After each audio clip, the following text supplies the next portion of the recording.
শুভ সন্ধ্যা বন্ধুরা, তোমরা সবাই কেমন আছো? আশা করি যে যেখানে আছো ভালো আছো, সুস্থ আছো। ত্রিপুরার ছোট্ট একটি গ্রাম থেকে আমি আমার চ্যানেলে তোমাদের অনেক অনেক স্বাগত। তো আজকের ব্লগটা আমি সন্ধ্যাবেলা স্টার্ট করেছি। কেন জানো তো? কারণ কি, সকালবেলা তো সবসময় তোমাদেরকে দেখে, কিন্তু সন্ধ্যার সময় আমি কী কী কাজ করি সেটা তোমাদের সাথে শেয়ার করা হয়। আর আজকে এমন একটা সময় তোমাদের সাথে ব্লগটা হঠাৎ শেয়ার করলাম, যখন আমার ঘরে গ্যাসই ছিল না।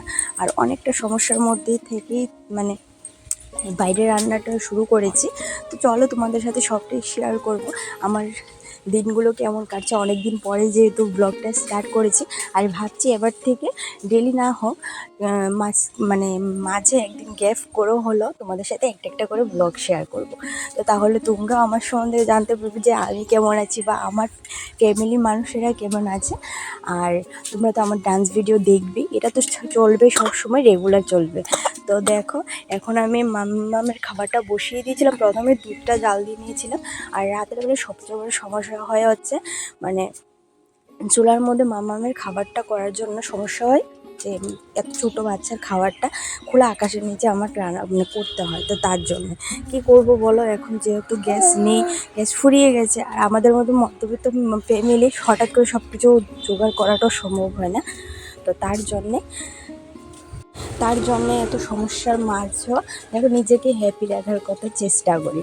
তো দেখো, এখানে মামামের খাবারটা তো হয়ে গেছে। আর ভাবলাম যে সন্ধ্যার সময় চলো একটু চা করা যাক। আর চা লিকার চা করবো, দুধ চা করবো না, কারণ দুধ নেই। আর মামামের খাবারের থেকে দুধটা জাল দিয়ে নিলে, যেহেতু রাখি হচ্ছে আমি 250 করে দুধ এক পা, তো সেটা দিয়ে মামামের ঠিক করে হয় না। একটা বাচ্চা সারাদিন হয়তো একটু একটু করেও দুধ খাওয়াতে হয়, তা আমি সেই জায়গায় আমি 2বার করে দুধ দিই শুধু। তো কী করবো বলো, কিছু করার নেই। তো চলো এখন মামামকে খাইয়ে নেবো। মামাম ঘুমাবে সন্ধ্যার সময়, তো ঘুমানোর জন্য অনেকটাই ছটফট করছিল। তো তার জন্য ভাবলাম যে না, মামামকে আগে খাইয়ে নিই, তারপর চা খাবো।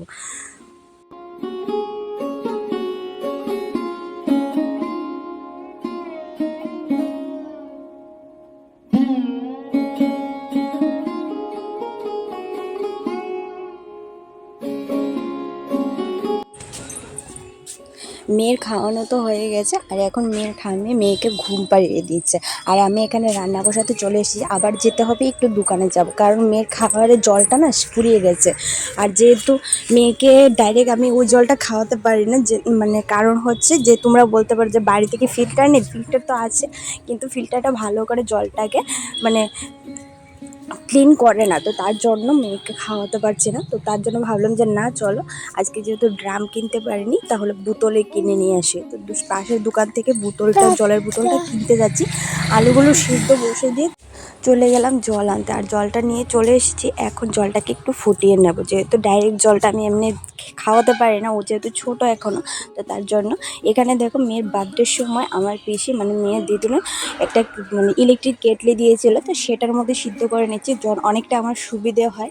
তো তার জন্যে তারা তাড়াতাড়ি করে এখানে জলটা দিয়ে সিদ্ধ করে নেব। মেয়ের খাওয়ার জলটাও শেষ হয়ে গেছে জানো তো, বোতলে 1 ফুটও জল নেই যে মেয়ে খাবে।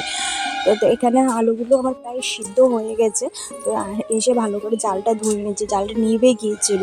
তো যেহেতু আলুগুলো একটু কেঁচড়া ধরনের এখন হয়ে যায় জানো তো, সেদ্ধ ভালো করে হতে চায় না, কি কেন এরকম না বুঝতে পারছি না, নাকি আলুর সিজন চেঞ্জ হচ্ছে তার জন্যে বুঝতে পারলাম না। তো এখানে আলুগুলো সিদ্ধ হয়েছে, এখানে আমি শুটকিটা কেটে নেব। তো আজকে রান্না করবো হচ্ছে কাঁচা টমেটো দিয়ে, আলু দিয়ে, শুটকি মাছ দিয়ে। আর কিছু ছিল না ঘরে, তো জাস্ট অতটুকুই রান্না করব। আর সকালে তরকারি ছিল, তো সেটাই দিয়ে চলে যাবে। আলুগুলো সিদ্ধ হয়ে যাওয়ার পর তারপর আর কিছুই শেয়ার করতে পারিনি, কারণ কি আমার দিদুন ফোন করেছিল, আমার মা আমার বাবা ফোন করেছিল ওর সাথে ভিডিও কলে কথা বলবে বলে। তো তার জন্য কিছুই আর শেয়ার করা হয়নি। তো এখানে তরকারিটা আমি আলু আর টমেটোগুলো দেখলে আমি সাঁতলে নিয়েছি, তারপর আমি বসিয়ে দিয়েছি, মশলা টশলা দিয়ে ঝোল দিয়ে দিয়েছি। ঝোলটা ফুটেও গেছে, এখন নামিয়ে নেব।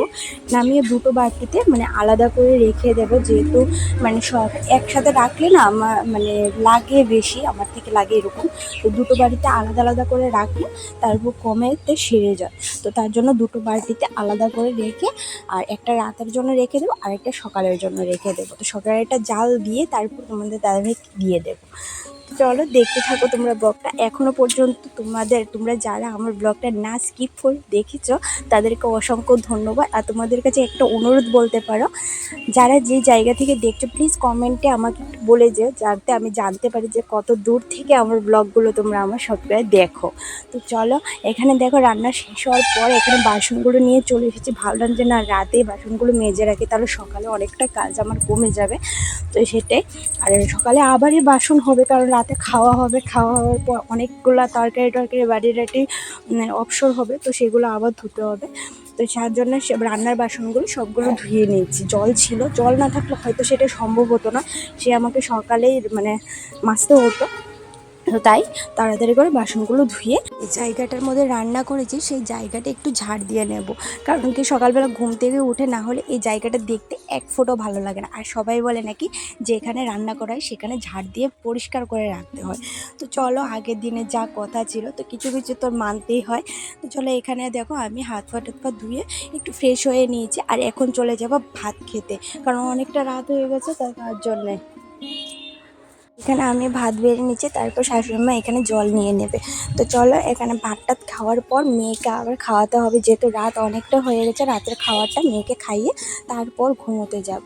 আর মেয়ে যদি সজাগ হয়েছে তাহলে তো হলোই আমার কাণ্ড। আমার এর ঘুম কটার সময় হয় সেটাও আমি বলতে পারি না। তো চলো, এখানে দেখো মাম্মা আমার কোলে আছে। আমি যখন ভয়েস দিচ্ছিলাম তো তার জন্য একটু সাউন্ডের সমস্যা হচ্ছে, তোমরা প্লিজ মানিয়ে নেবে। তো যেহেতু ও ছোটো, তাকে কিছু বলতেও তাকে কোলে নিয়ে আমি রাস্তা ধারে হেঁটে হেঁটে তারপর ভয়েসটা দিচ্ছিলাম।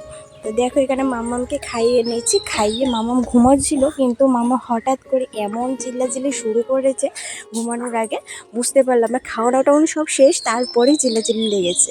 তো মেয়েকে খাইয়ে তারপর মেয়েকে ভালো করে ফ্রেশ ট্রেশ করে হাগিস পরিয়ে তারপর ঘুমোতে যাবো মশারি টাঙিয়ে।